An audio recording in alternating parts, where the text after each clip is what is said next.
collaboratively with Patrick and myself, and when appropriate, our education department or our outside partners, and really kind of talks about what is the story we're trying to tell? Why is this piece relevant to the community? And in those conversations, sometimes really great things come up. Sometimes like, oh, we thought about calling this organization. They might really care. Maybe they want to do a post-show discussion with us. Other times it might be like, oh, we know a civic organization that would really care about this. Maybe they want to come. Like we could set up some kind of cross-promotional agreement with them, and maybe they have an event coming up and we can talk about that and they can talk about our thing. So, I think that marketing piece is super important, but it's more than marketing. It's about kind of relationship building, and it's about kind of creatively telling the story in a way that, kind of connects the dots in the community. Definitely. And Julius, if you're still there, how about marketing with you? Still here. Hello? So, yes. What are some of the ways that you do your marketing? Most of my marketing is social media and, trying to be catchy and catch people's attention and stay current. And what are some of the ways that you've done that with the Black Cotton? What are some of the unique ways that you've tried to stay current and let folks know what's going on? Doing podcasts, being at different types of events, trying to have pieces for people and every type of moment, and just keeping my name relevant and promoting and giving to the community, hoping that it comes back. So who knows? Maybe, Charles, there could be a Black Cotton event at Raleigh Little Theater at some point. Yeah, man. I would love to do it. All right, we'll be in touch. So y'all have to communicate and find ways to make that happen and everything. Now, one of the things, Charles, that I've always found fascinating, and I talked about it with my friend Ray, is that sometimes everybody, and I'm sure you deal with this at Raleigh Little Theater, everybody thinks that it's easy to be a producer until they realize what you just mentioned, the cost of doing a show or what the time and the involvement of doing these things is. So I know that there's tons of great ideas out there, and there's tons of very wonderful ideas, but I sometimes wonder if people actually understand what it takes to do something. And is this something that you actually, when you're talking to people, they're coming to Raleigh Little Theater that are from the community and they want to do something, is this a conversation that you actually have with them where you're sitting there and you're letting them know that, yes, it's a great idea or this is something we're interested in, but you need to be aware of X, Y, and Z?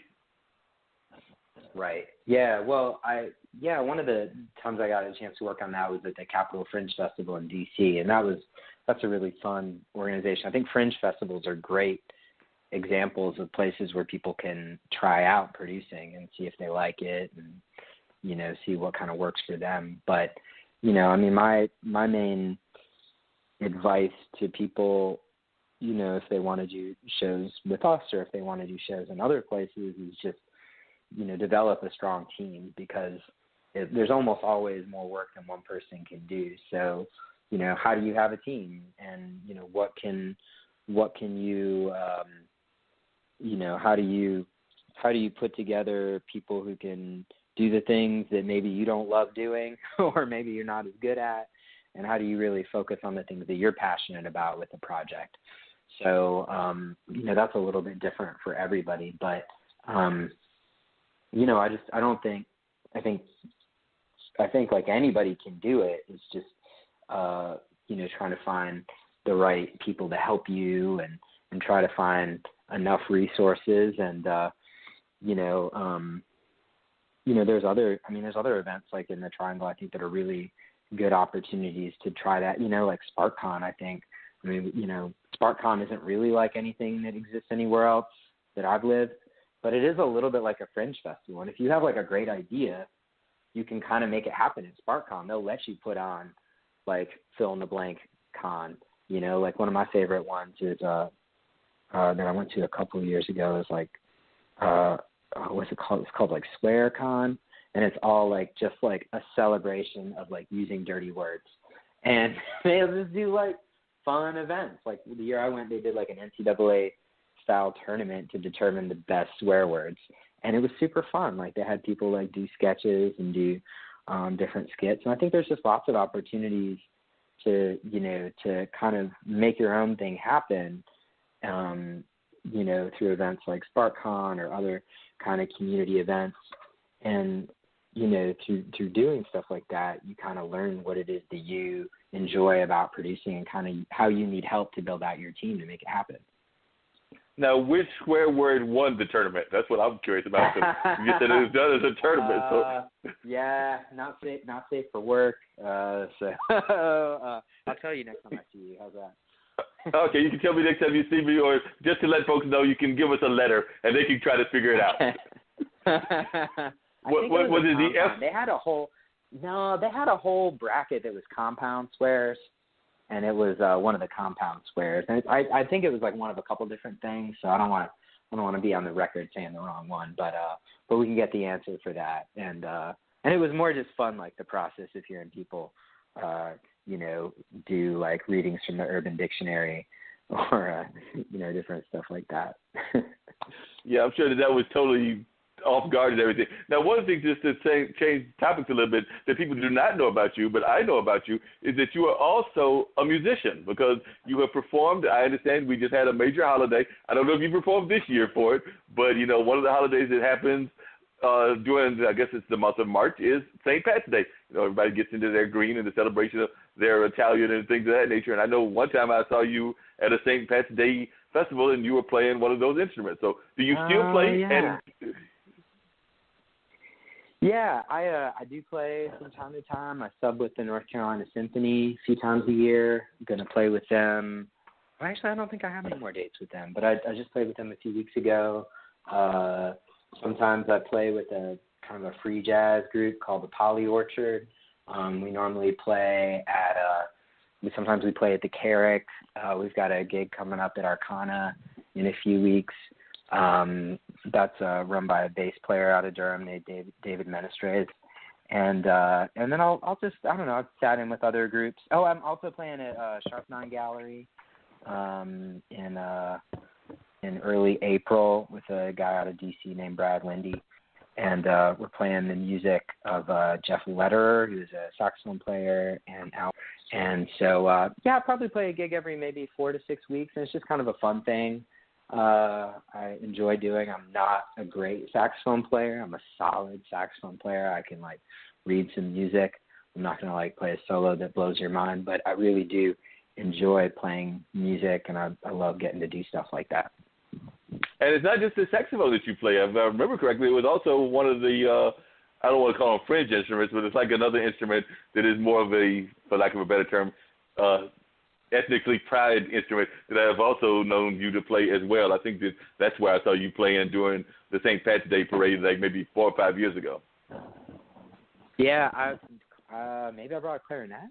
I don't know. Yeah, it's probably either saxophone or clarinet, but but I should pick up one of those more obscure instruments. That'd be fun.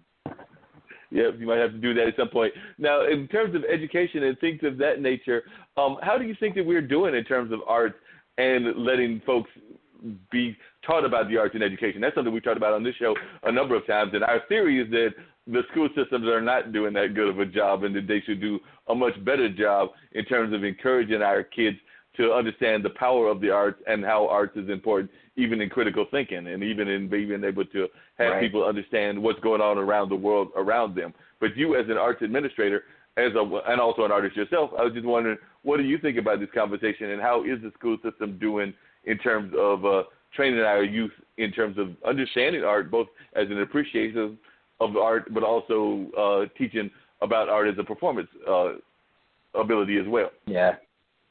Yeah, well, I think what's been happening over time, unfortunately, is obviously a shift towards standardized testing, which leaves less space for other things that are important, not just art, but, the things that kind of make students really well-rounded. And, there's this move now towards STEAM, so science, technology, engineering, arts, and mathematics. And that's had more success in some places than others.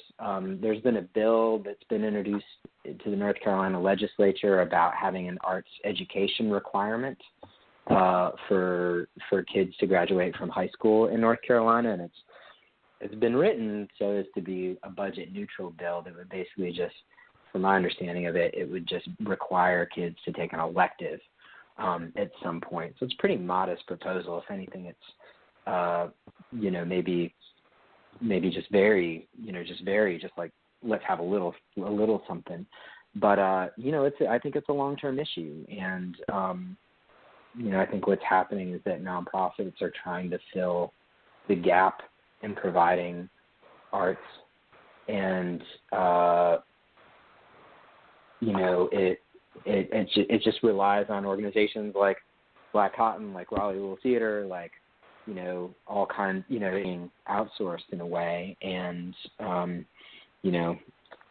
hopefully we can kind of continue to work on that. But I think that it's it's definitely a thing that's on everybody's minds in the arts. From my as far as I know. Yeah, definitely it's on everybody's mind in terms of arts and everything. And the other thing that I know is that a lot of times people is on their mind, and we talked about it here, and even earlier when we were talking to Julius, and I'm sure he would know, if a lot of our artists are very good at the art part of art, but then sometimes I wonder if some of the artists get lost in the business side of art. I mean, like when you talk about the big term of show business, there's a reason that they put that business in the title, because there's a business element to it. And sometimes I wonder, even if some of our veteran artists don't necessarily do a good job of understanding the business element of show business, art business, whatever you want to call it. So I was just wondering, what are some of your thoughts on that? Do you think that we do a good job of teaching artists about the business side of art? And also, like I said, I put you in that category, and I'm not saying that in a negative, of being an arts administrator, because you are also a performer and an artist yourself. But I was just wondering, do you sometimes run into people that also want to stereotype art administrators? Because I know sometimes even our art community sometimes gets caught up in the fact that they feel that arts administrators don't necessarily give them enough support. So I just wondered some of your thoughts on both of those.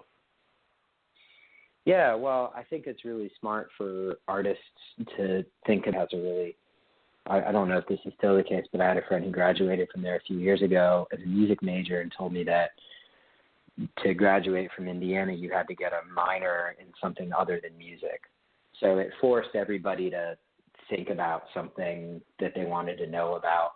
I believe she got hers in communications. You could pick any number of different things. Yeah. I think, you've seen interesting examples, especially with like the estate of Aretha Franklin and Prince and folks like this, and who's unfortunately died recently, that like you become aware of them, as people who ran businesses, So at any level, I think it's unrealistic to think that you can just practice your art and not have to worry about the business side. I don't personally feel like there's necessarily that much, I feel like, artists and arts administrators were kind of in it together. Hopefully we help each other out. I don't know what Julius's perspective. I think, Julius, you do different kinds of work in the arts. What's your perspective on that question of, how well we kind of train artists to be business people? What do you think? I think that with as many options we have now to be business people online, like Etsy, Pinterest, I think artists definitely should understand how to be business people, to learn how to use Amazon to get their products out. It's very important. Yeah, that's very true. And one of the other things is, I know that, don't know if it's already happened yet or not, but I know every year there's a big push for Art Day, where we try to encourage art organizations, whether they're big or small, to kind of descend on the legislature and let them know the importance of art and the importance of arts organizations, so that those arts organizations get the funding that they need. Has that event already happened, or is it on its way to happening? I can't remember the date of whether it's already happened or whether it's on its way to happening, Charles. Yeah, it's actually tomorrow and Wednesday. Okay. And does this air tonight, Mark? Or are we airing live? It is. We're airing live. Okay, I thought we were. I just wanted to double check. Yeah. Because I've listened to you on delay. But okay. Yeah. So I don't know that it's too late to apply. Go to artsnc.org. Is the place where that information is. And tomorrow is a day of we have speakers, we have performances, we learn about kind of what the ask is for the state legislature. And then Wednesday is the day that we all go to visit our legislators, and we kind of go in there and speak directly to the impact of the arts in their district. And we ask them, the ask this year is for $1 for the arts, which means $1 for every citizen, every resident is actually the right thing of North Carolina, which would be a pretty significant increase for the